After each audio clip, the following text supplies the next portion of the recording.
Ashwin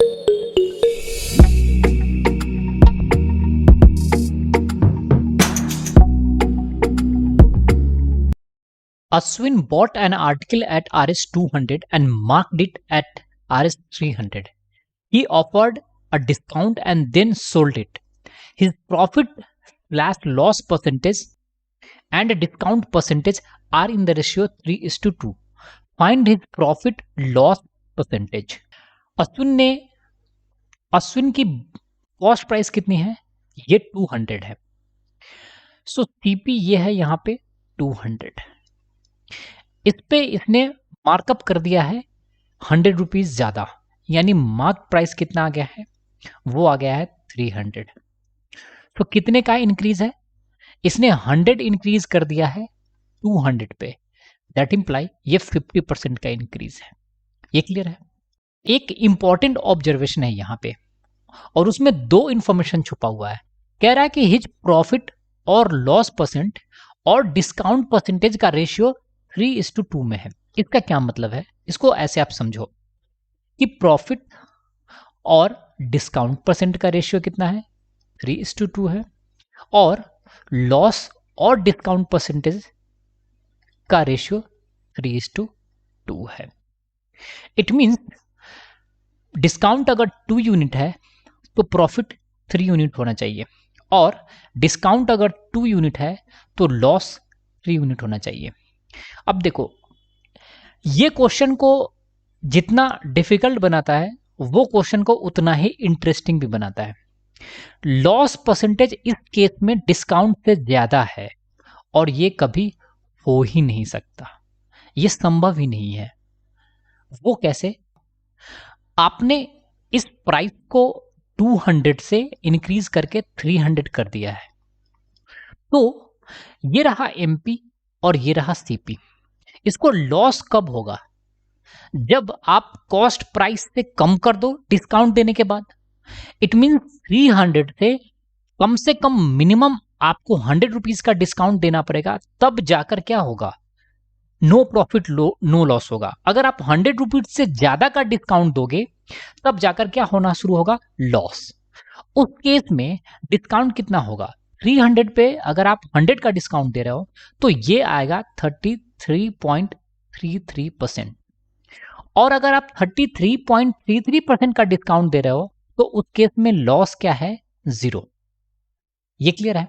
late से मान लो आपने 50% का डिस्काउंट दे दिया, तो 300 पे 50% का डिस्काउंट दोगे तो वो वैल्यू कितना आ जाएगा? 150. तो अब लॉस कितना हो जाएगा? 200 सीपी से ये कितना कम है? 50 कम है. तो कितने का लॉस हो रहा है?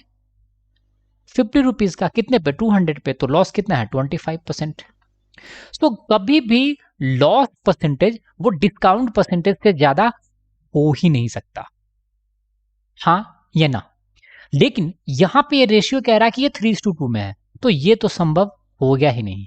इसका क्या मतलब है कि हुआ होगा क्या? प्रॉफिट ही होगा.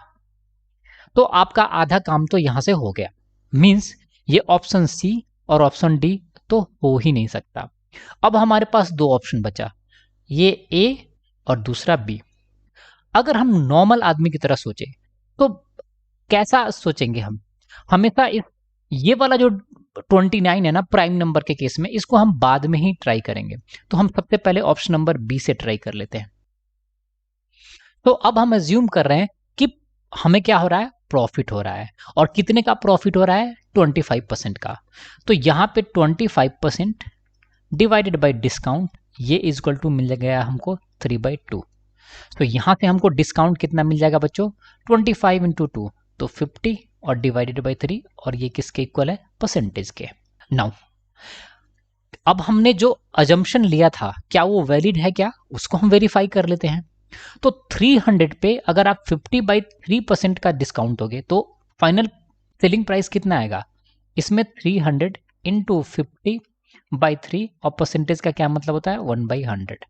तो 100 इंटू 3 तो 300. तो ये तो पूरा कैंसिल हो गया. इसका क्या मतलब है कि आपने 50 रुपीज का क्या दिया है बच्चों? डिस्काउंट. सो कॉस्ट प्राइस है 200 और सेलिंग प्राइस अब मिल गया आपको 300 से 50 का डिस्काउंट, मतलब 250. तो कितने का प्रॉफिट हो रहा है? ये प्रॉफिट हो रहा है 50 रुपीज़ का, और कितने पे? 200 पे। तो कितना का प्रॉफिट है? 1/4 का प्रॉफिट है, और 1/4 किसके इक्वल होता है? 25% के। सो जो आपने अजम्पशन अज्यूम करा था वो क्या है? 100% करेक्ट है। सो हमारा आंसर क्या है? Option B. अगर ये नहीं होता तो हमारे पास एक ही ऑप्शन बचा था, और वो क्या था? Option A. तो आप थोड़ा सा लॉजिकल थिंकिंग करके क्वेश्चन को इजीली सॉल्व कर सकते हो। Mister Singh is paid as per the number of hours he puts in per month. The rate of pay was increased by 20% per hour, but the number of hours put in by him went down by 20%. What is the percentage increase decrease in his income? देखो, income क्या होगा? Income होगा number of hours जो ये job करेंगे, और वो into होगा रेट ऑफ पेमेंट। ठीक है, अब यहां पे क्या कह रहा है कि नंबर ऑफ आवर्स क्या हुआ है? इंक्रीज हुआ है 20% से। सो 20% का मतलब क्या है? फ्रैक्शन टर्म में 1/5 से इंक्रीज हो गया है, लेकिन जो रेट ऑफ पेमेंट था वो 20% से क्या है? डिक्रीज हो गया है, मींस 1/5 से डिक्रीज। अब 1/5 से इंक्रीज का क्या मतलब है? कि अगर पूरा था तो उसमें एक ज्यादा हो गया है, मतलब 6/5 का फैक्टर है। और 1/5 में कमी का क्या मतलब है? कि पुराना रेट ऑफ पेमेंट 5 था तो उसमें एक कम, यानी 4/5। तो इनकम कितना होगा? 24/25। मतलब इनिशियल अर्निंग अगर 25 था तो फाइनल अर्निंग कितना है? 24। तो इसमें कितने की कमी है? 1 की कमी है। कितने पे? 25 पे। तो 100 पे कितना कमी होगा? इसमें 4 से मल्टीप्लाई कर दो, इसमें 4 से मल्टीप्लाई कर दो, तो 4/100 दैट इम्प्लाई 4% की कमी। सो हमारा आंसर कौन सा होगा? Option number C. The price of an article is decreased by 20% and then increased by 20%. Find the net percentage change in the price. अब आप बहुत क्वेश्चन इस तरह के सॉल्व कर चुके हो, तो अज्यूम कर लो प्राइस 100 है। आपने फर्स्ट में क्या किया है? डिक्रीज कर दिया है 20% से। सो 20% से डिक्रीज करोगे तो वैल्यू कितना आएगा? 80। नाउ आपने क्या किया है? 20% से इंक्रीज कर दिया है, तो 20% 80 का कितना होगा? 1/5 यानी 16। तो अब वैल्यू कितना आएगा? 96। तो इनिशियल था 100 और फाइनल है 96। तो कितने की कमी है? 4 की कमी है। कितने पे? 100 पे। सो परसेंटेज डिक्रीज कितना होगा? 4%। नाउ एक इंटरेस्टिंग ऑब्जर्वेशन है, अगर मान लो हम पहले इंक्रीज कर देते तो क्या होता? 100 पे 20% इंक्रीज कर दो तो ये वैल्यू कितना आएगा? 120। अब इस पे 20% डिक्रीज कर दो तो वैल्यू कितना आएगा? 120 का 20% मतलब 120 का 1/5, तो वो कितना होगा? 24। तो 120 से 24 कम कर दो तो अभी भी ये वैल्यू कितना आएगा? 96। तो ये 100 से क्या हो गया है? 96। तो यहाँ पे -4 की कमी है, दैट इम्प्लाई -4%। तो जब सेम टर्म पे डिफरेंट डिफरेंट परसेंटेज ऑपरेशन हो रहा है तो आप उसको इंटरचेंज भी कर सकते हो। प्लेस इंपॉर्टेंट नहीं है, ऑर्डर इंपॉर्टेंट नहीं है। The population of A town is decreased by 20% and 40% in 2 successive years. What is the net percentage of population decrease after 2 years? देखो, ये सक्सेसिव टर्म अपने आप में ही इंपॉर्टेंट है। जब डिक्रीज होता है तो परसेंटेज सक्सेसिव डिक्रीज, और जब ये इंक्रीज होता है तो ये चेंज होता है कंपाउंड इंटरेस्ट में। सो बहुत इंपॉर्टेंट है कि आप सक्सेसिव वाले टर्म को समझ लो। कह रहा है क्या? दो तरीके से आप क्वेश्चन को सॉल्व कर सकते हो। आप ये भी फॉर्मूले का यूज कर सकते हो, a + b + ab/100। यहां पे फर्स्ट ईयर में चेंज क्या है? -20 डिक्रीज है, तो -20 -40 और प्लस क्या लिखोगे? -20 इंटू -40 मल्टीप्लाई करोगे तो वैल्यू डिवाइडेड बाई क्या है? 100। ये वैल्यू कितना आएगा? -60, और ये माइनस माइनस प्लस हो जाएगा तो प्लस, और इस दोनों को मल्टीप्लाई करोगे तो कितना आएगा? 800। 800 डिवाइडेड बाई 100 तो ये कितना आएगा? 8। सो अल्टीमेटली आपको कितना होगा? -52। मतलब टोटल डिक्रीज कितना होगा? 52% का। सो हमारा आंसर कौन सा होगा? Option number D. इसको आप ऐसे भी सॉल्व कर सकते हो। लेट्स से आपने अज्यूम कर लिया 100 पॉपुलेशन, इस पे आप 20% का डिक्रीज कर दो तो 100 का 20% कितना होता है, इट्स सेल्फ 20। तो अब पॉपुलेशन कितना हो जाएगा 80।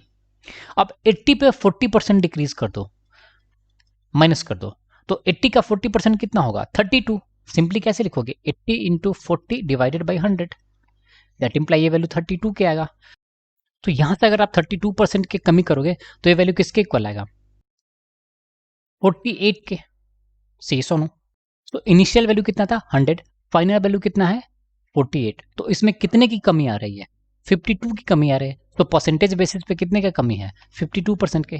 तो हमारा आंसर अभी भी कितना है डी है। तो इस तरह से क्वेश्चन को आप लॉजिकली भी सॉल्व कर सकते। If the salary of Mr. Shashi is first increased by 18% and thereafter decreased by 15%, what is the net change in his salary? देखो इसको आप दो तरीके से प्रोसीड कर सकते हो, लेकिन मैं आपको बताऊंगा कि कौन सा मेथड कब यूज करना चाहिए। एक आपको पता है कि इफेक्टिव परसेंटेज निकालने के लिए आप क्या यूज करते हो a plus B plus A B by 100, ठीक है। यहां पे फर्स्ट क्या था इंक्रीज, तो आप पॉजिटिव ले लो 18%, उसके बाद क्या है डिक्रीज 15% का, तो माइनस क्या लिखोगे 15, और नेक्स्ट में क्या लिखोगे 18 पॉजिटिव और into minus 15 and divided by क्या होगा 100। सो यहां से नेट वैल्यू किसके इक्वल आएगा 18 माइनस 5 तो ये 3, और ये प्लस इंटू माइनस तो निगेटिव हो जाएगा। 18 में 15 से मल्टीप्लाई करना बहुत आसान है, 18 इंटू 10 तो 180 और हाफ से मल्टीप्लाई करो तो 90, तो ये होगा 270 एंड डिवाइडेड बाई 100। तो अल्टीमेटली इफेक्टिव परसेंटेज कितना मिल जाएगा 3 माइनस 2.70, दैट इम्प्लाई 0.3%। सो हमारा आंसर कौन सा होगा ऑप्शन नंबर सी। नाउ अगर आप नॉर्मल मेथड का यूज करोगे जो एजम्पशन मेथड है, तो आप लेट्स से अज्यूम कर लो 100 वैल्यू है, इस पे आपने फर्स्ट इंक्रीज करा है 18% से, तो ये वैल्यू कितना हो जाएगा 118। उसके बाद आपने क्या किया है इस पे 15% का डिक्रीज करा है, तो 15% का डिक्रीज का क्या मतलब है 3/20 से आपने डिक्रीज कर दिया है। मतलब अगर वैल्यू 20 था तो उसमें 3 की कमी, यानी 17/20 का फैक्टर है ये। तो अब वैल्यू कितना हो जाएगा 118 इंटू 17/20। मैं कह रहा हूं कि ये ऐसा नहीं कि आप नहीं कर सकते, इसको डिवाइड करोगे तो 2 से 10 और 2 से ये 59, फिर यहाँ पे 17 इंटू 59, ये नंबर देख रहे हो सारे प्राइम नंबर है, तो कैलकुलेशन लिटिल बिट ट्रिकी हो जाएगा यहाँ पे। फिर 100 से कंपेयर करो, तो जब कभी भी इस तरह के उटपटांग ऑप्शन गिवन हो ना 0.7 0.3, तो अज्यूम कर लो फॉर्मूले को ही हमें कैलकुलेट करना है, यूज करना है। If the price of a commodity decreases by 50%, find how much percent its consumption be increased so as not to decrease the expenditure। Again same फंडा यूज करेंगे, प्राइस इनटू कंजम्पशन, और ये किसके equal होता है expenditure के। यहां पे प्राइस 50% से डिक्रीज हो गया, 50% बोले तो 1/2 से क्या है डिक्रीज है। अब यहां पे पहले डिक्रीज गिवन है, तो इंक्रीज कितना होगा, न्यूमरेटर तो कांस्टेंट रहता है, तो ये 2 - 1 दैट इम्प्लाई 1/1 से इंक्रीज होगा। इट इम्प्लाइज दैट कि ये 100% से हम क्या करेंगे इंक्रीज करेंगे। सही सुनो, देखो नॉर्मली अगर आप किसी क्वांटिटी को a/b से इंक्रीज करते हो तो डिक्रीज किससे करते हैं हम a/a+b से, ठीक है। अगर पहले ये गिवन है तो यहां से रिवर्स आप आ सकते हो। ये कैसे आया था डिनोमिनेटर में, जब हम न्यूमरेटर और डिनोमिनेटर को ऐड किए थे। इसका पूरा डिटेल एक्सप्लेनेशन मैंने वीडियो में आई बटन में दे दिया, वहां पे जाकर आप देख सकते हो। If the price of a commodity increases by 50%, find how much percent it consumption be reduced as not to increase the expenditure. देखो प्राइस इनटू कंजम्पशन, ये किसके इक्वल होता है, ये होता है एक्सपेंडिचर के, ठीक है। इस क्वेश्चन को सॉल्व करने के नंबर ऑफ मेथड्स हो सकते हैं, लेकिन जो मैंने परसेंटेज इक्विवेलेंट के कॉन्सेप्ट को बताया था, अगर आप उसका यूज करोगे तो it will take merely 5 seconds. Price को आपने 50% से इंक्रीज किया है, दैट इम्प्लाई 1/2 से इंक्रीज किया है। सो एक्सपेंडिचर को कांस्टेंट रखने के लिए कंजम्पशन में क्या करोगे 1/3 की कमी करोगे, एज सिंपल एज दैट। और 1/3 का वैल्यू किसके इक्वल होता है 33 1/3% के। So this is the answer.